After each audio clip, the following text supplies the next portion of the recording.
శంకరాచార్య విద్యారణ్య శ్రీ శ్రీ శ్రీ జగద్గురు శంకరాచార్య విద్యారణ్య భారతి మహాస్వామి నమః.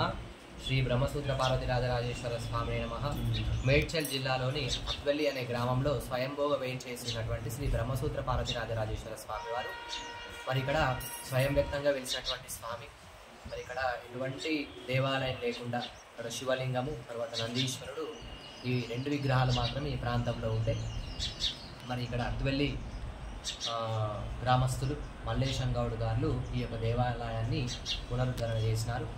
మరి 2 సంవత్సరాల క్రితము జగద్గురుడు శంకరాచార్య విద్యారణ్య భారతి మహాస్వామి వారి చేతుల మీదుగా ఈ యొక్క దేవాలయం యొక్క శంకుస్థాపన చేయడం జరిగింది. మరి 6 మాసంలోని పునఃప్రతిష్ఠ లోపల శివలింగము, ఆదిత్యం అంబికం విష్ణుం గణనాథం మహేశ్వర్ అనే శ్లోకం ద్వారా మరి ఇక్కడ శివుడికి వసుదేవ కుటుంబం అనే పేరు, లోపల గణపతి, అమ్మవారు, విష్ణుమూర్తి, సూర్యుడు, రాజరాజేశ్వర స్వామివారు, శివ పంచాయతీ నిమిత్తంగా ఈ యొక్క దేవాలయము. మరి కాశీలో విశ్వనాథుల వారు ఎట్లయితే గర్భాలయంలో ఉండి తూర్పుకి, దక్షిణానికి, పశ్చిమానికి, ఉత్తరానికి 4 మహాద్వారాలు ఉన్నట్టుగా అదేవిధంగా ఇక్కడ దర్శించుకోవచ్చు.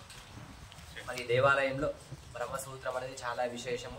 మరి బ్రహ్మసూత్రం అనే శివలింగాన్ని మనం ఒక్కసారి దర్శనం చేసినట్టయితే బయట మనము మామూలు శివాలయానికి ఒక 1000 సార్లు పోయినట్టుగా, ఒక్క రుద్రాభిషేకం ఒక చోట చేస్తే ఎంత పుణ్యమో, బ్రహ్మసూత్రముల దగ్గర చేస్తే కొన్ని కోట్ల రేట్ల ఫలితం అని చాగంటి కోటేశ్వరరావు గారు గురుగారు మాటలు మనం వినవచ్చు. అట్లా ఈ దేవాలయంలో కాలభైరవుడు, ఆదిత్య నవగ్రహ దేవతలు, సంతాననాగుడు మనం దర్శించుకోవచ్చు.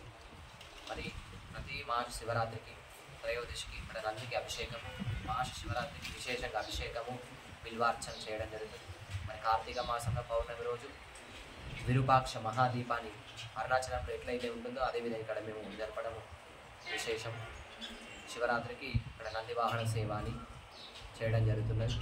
మరి సదా భక్తులందరూ కూడా స్వామివారిని సేవించుకొని స్వామివారి యొక్క కృపకు పాత్రలు కోరుకుంటూ ఓం నమః శివాయ.